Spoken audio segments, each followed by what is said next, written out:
Hello and welcome. Many of us have heard the creation story from the book of Genesis, but tucked right inside it is a detail that has puzzled people for centuries. It's this beautiful little mystery, and today I thought we could explore it together. Okay, so here's the puzzle. On day one of creation, the Bible says, "Let there be light." Pretty straightforward, right? But then you keep reading, and on day 4, it says God created the sun, the moon, and the stars. And that raises a pretty big question. If the sun wasn't made until day 4, where did the light on day 1 come from? I mean, what about the plants on day 3? At first glance, it really does feel like a major contradiction. And for a long time, this was seen as a real biblical puzzle. But what if it's not a problem we need to solve? What if it's actually an invitation? An invitation to look a little closer at the absolutely deliberate and beautiful structure of the story itself.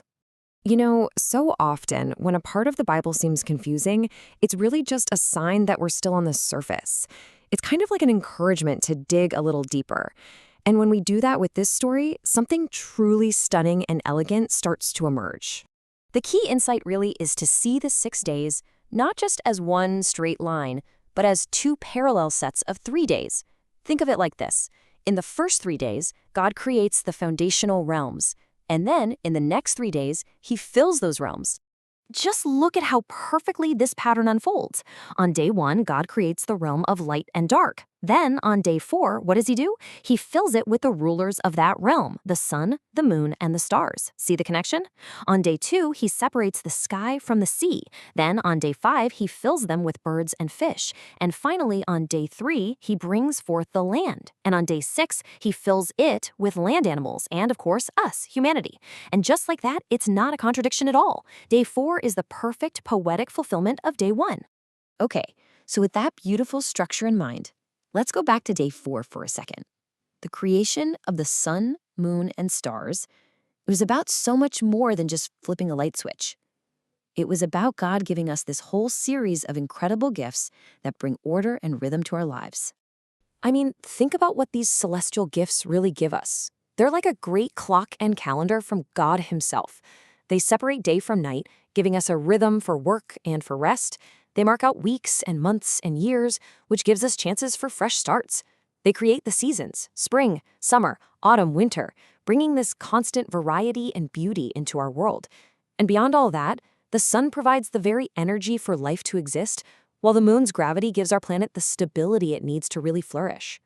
And that gift of energy, it is just staggering. Every single second, the sun showers the earth with 42 times trillion kilocalories of energy. Now, to try and put that into perspective, that's thousands of times more energy than every source of humanity uses from every source combined. It's an almost unimaginable, constant gift just pouring down on us.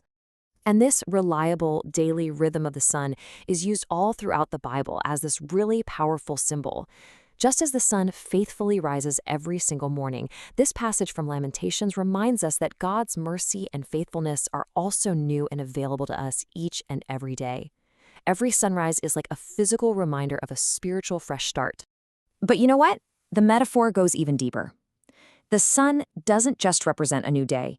The Bible uses it as this profound illustration of the very nature of God's love. Here, Jesus makes this truly remarkable point. Think about it. The sun doesn't check to see who's good or who's bad before it shines, right? It just rises on everyone without distinction. And this, Jesus says, is a picture of God's love. It's offered freely and unconditionally to every single person, regardless of our pasts, our failures, or whether we even feel like we deserve it. So the takeaway here is just so powerful. God's love isn't something we have to qualify for. It's not about meeting some kind of standard. It is a gift that flows from his very character. It's offered just as freely and universally as the sunlight that warms your face. But then, the biblical story takes this stunning turn. It tells of one single moment in all of history when this constant, universal light simply failed. It is the pivotal moment of the Christian faith, where the themes of light and darkness collide in the most dramatic way you can imagine. At the crucifixion of Jesus, the Bible records that from noon until 3 in the afternoon, a deep darkness just covered the land. The sun, the very sun that God causes to rise on the good and the evil alike, stopped shining on this one man. What Christian faith teaches is that in this moment, Jesus was taking upon himself all the spiritual darkness, all the pain, all the separation from God that we experience. The one who called himself the light of the world was willingly plunged into total darkness. And the reason for this, well, it's the absolute heart of the Christian message.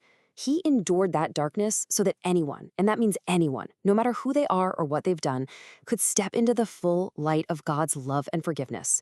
He took the darkness so that we could have the light. And this incredible act points to a final, ultimate promise. It's a promise of a future where the created lights of the sun and the moon, as wonderful as they are, won't even be needed anymore. The very last book of the Bible, Revelation, it paints this picture of a new creation. And it describes a place where the sun is no longer the source of light, because the brilliant, unfiltered glory of God himself illuminates everything. And this really illustrates the ultimate hope of the Christian faith. It's not just about being forgiven for our past, but about the promise of a future that is filled with a light that never, ever fades, a joy that never ends, and a direct, personal relationship with the source of all light and life. So, we end up right back where we began, with a question. We've seen how this theme of light weaves its way from a little puzzle in Genesis through the beautiful patterns of the cosmos, all the way to the darkness of the cross and the final promise of an eternal day. So the question for us to reflect on is this. What would it mean for you, personally, to live with that kind of hope? To have a steady, unsetting sun right there in your heart?